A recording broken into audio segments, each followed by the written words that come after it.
বিশ্ব মানবতার মুক্তির গান্ডারি আখিরি পয়গম্বর মরুর দুলাল গুনাহগার উম্মতের বন্ধু জনাবে মুহাম্মদ রাসূলুল্লাহ সাল্লাল্লাহু আলাইহি ওয়াসাল্লামের উপর সর্বোপরি শকর আপনাদের এলাকায় আজ পবিত্র কোরআন হাদিসের মজলিস বেহেশতের বাগান। এই মজলিস পেয়ে আপনারা খুশি না বেজার? কারা কারা খুশি? আল্লাহু আকবার বলে হাত উঠান। আল্লাহ কবুল করুক বলেন আমিন। আরো জোরে কোন আমিন। একজন বেজার আছে বলেন তো সে কে? আরো জোরে বলেন। ও বেজার কেন? যে পরিমাণ মানুষ আপনারা কোরআন হাদিসের প্যান্ডেলে বসেছেন এর মধ্য থেকেও আজকে কিছু মানুষকে গুনাহের কাজে লাগাই দিত। কথা বলেন ঠিক কিনা? বিভিন্ন পদ্ধতিতে বিভিন্ন প্রক্রিয়ায় বান্দাকে গুনার কাজে শামিল করত। যেহেতু আজ পবিত্র কোরআন হাদিসের মজলিস বেহেশতের বাগান, এখানে গুনাহ হওয়ার কোনো সম্ভাবনা আসেনি। কি হবে? সওয়াব হবে। কি হবে? এই সওয়াব আপনার আমার দরকার আছে কি নাই? আরো জোরে বলেন আছে কি নাই?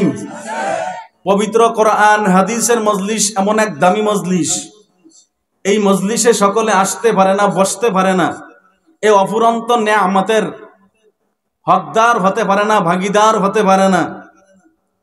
আল্লাহ যাদেরকে কবুল করেন কেবলমাত্র তারাই কোরআন হাদিসের বাগানে আসতে পারে, বসতে পারে, এই অফুরন্ত নেয়ামতের শুকর আদায় করতে পারে। কথা বলেন ঠিক কিনা?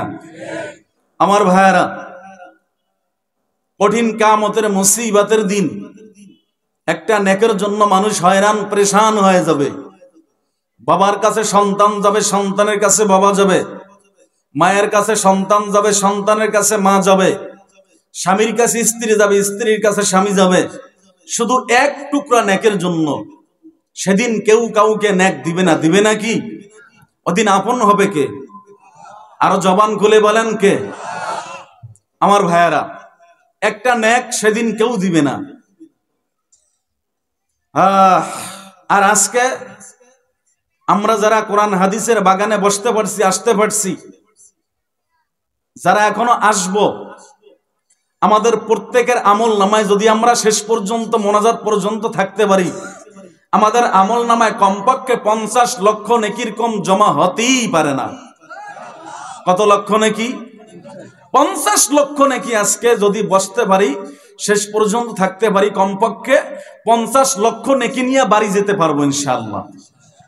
ও মুসলমান, তাহলে অনেকের প্রশ্ন হতে পারে, বলতে পারেন হুজুর আপনি যে নেকের কথা বলতেছেন, নেকের পাওয়ার কেমন, ওজন কেমন? সাহাবায়ে কেরাম রাদিয়াল্লাহু তাআলা আনহুম আজমাইনের কাছে পয়গম্বরে আরবি সাল্লাল্লাহু আলাইহি ওয়াসাল্লামের কাছে সাহাবায়ে কেরাম রাদিয়াল্লাহু তাআলা আনহুম আজমাইন বলতেছে, ও পয়গম্বর আপনি যে নেকির কথা আমাদেরকে শুনান, আমাদের এই নেকি সম্পর্কে একটু জানায় দেন, নেকির পাওয়ার কেমন, ওজন কেমন? আল্লাহর নবী সাহাবায়ে কেরামদেরকে বলে, ও সাহাবায়ে কেরাম শোনো, ওই যে উহুদ পাহাড় দেখো, উহুদ পাহাড়, এই উহুদ পাহাড়টা যদি স্বর্ণে পরিপূর্ণ করে দেওয়া হয়, এর চেয়েও কোটি কোটি গুণ দাম একটা নেকির ওজন। ও মুসলমান, এজন্য আমরা কোরআন হাদিসের বাগানে আসছি, আল্লাহ ওয়ালাদের মজলিসে আসছি। আল্লাহ যদি কবুল করে এখান থেকে কমপক্ষে 50 লক্ষ নেকি নিয়ে বাড়ি যেতে পারবো ইনশাআল্লাহ। আমার ভাইয়েরা, শুধু তাই নয়, কোরআন হাদিসের বাগানে যারা আসবে, বসবে, বাড়ি থেকে হাঁটি হাঁটি পা পা করে যদি রওনা করে, পথিমধ্যে আল্লাহ রাব্বুল আলামিন একদল রহমতের ফিরিস্তাকে পাঠায় দেয়। রহমতের ফিরিস্তা বান্দার সাথে মোলাকাত করা শুরু করে দেয়। মোলাকাত করি সীমাবদ্ধ নয়, বান্দাকে মাহফিলের ময়দান পর্যন্ত আগাইয়া দেয়। আগাইয়াই দিয়ে সীমাবদ্ধ নয়, রহমতের ফিরিস্তারা মাহফিলের চতুর্দিকে পরিবেষ্টন হয়ে দাঁড়ায় যায়। একের কাঁধে এক, একের কাঁধে এক, উঠতে উঠতে প্রথম আসমান পর্যন্ত উঠে যায়। আল্লাহর কাছে বলে, আল্লাহ আপনার এমন এক পাগল বান্দারা কোরআন হাদিসের মজলিসে আসছে, আল্লাহ ওয়ালাদের মজলিসে আসছে। আল্লাহ বলে, ও রহমতের ফিরিস্তারা, তারা কি জন্য আসছে? রহমতের ফিরিস্তারা বলে, আল্লাহ ওই বান্দারা আপনার ভালোবাসার মহব্বতের জন্য আসছে।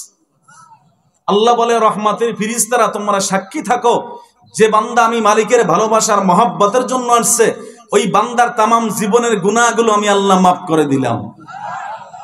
শুধু তাই নয়, নবীজি হাদিসের মধ্যে জানায়া দেয়, قال النبي صلى الله عليه وآله وسلم لا يقعد قوم يذكرون الله إلا حفتهم الملائكة وغشيتهم الرحمة ونزلت عليهم السكينة وذكرهم الله في من عنده أو كما قال النبي عليه الصلاة والسلام।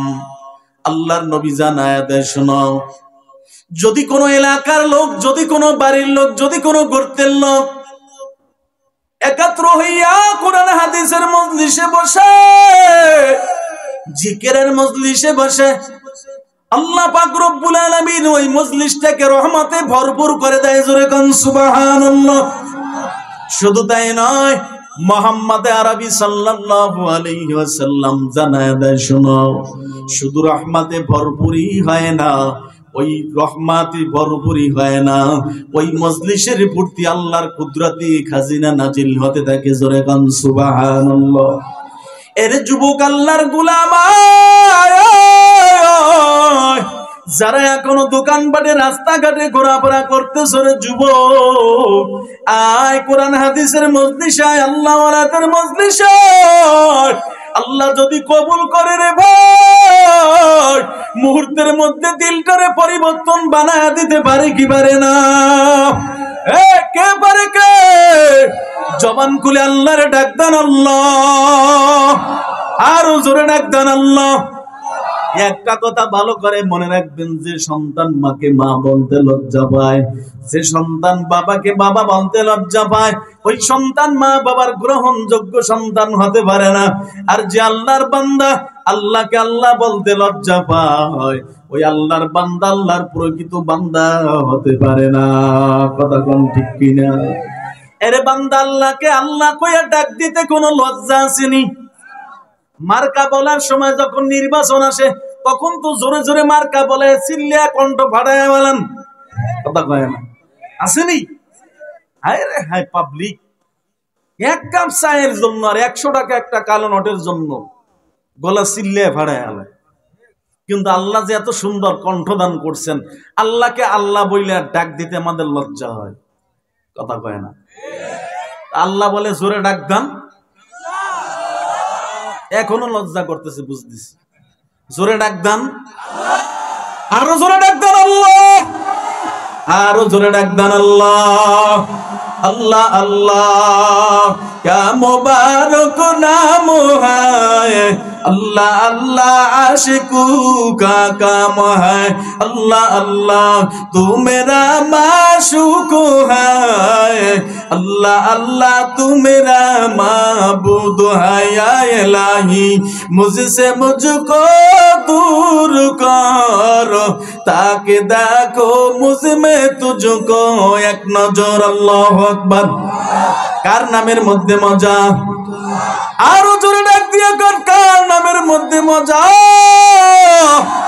যুবক, এরে আল্লাহর গোলাম, ও পর্দার অন্তরালের মা গো, মাইকের আওয়াজ কানে যায় রে মা, ও পর্দার অন্তরালের মা, মাইকের আওয়াজ কানে যায়, বয়ান শুনতে থাকো গো মা।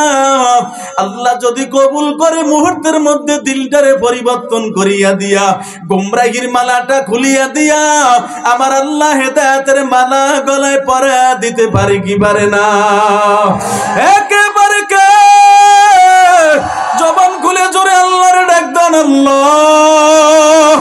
যুবক, আরো জোরে ডাক দেন আল্লাহ। আমি আপনাদের